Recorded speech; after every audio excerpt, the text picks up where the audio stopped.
Hello everyone. Today's question is, which item is included in the NIMS management characteristic of accountability?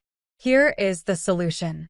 The NIMS management characteristic of accountability includes several key elements to ensure effective and efficient management during an incident.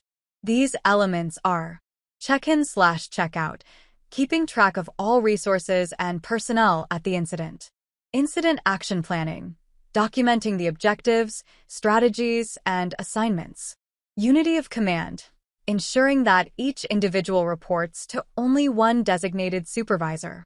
Personal responsibility, each individual is responsible for their actions and contributions. Span of control, maintaining an appropriate span of control over resources and personnel. 123. These principles help in maintaining a clear chain of command and control over resources, which is essential for the successful management of an incident.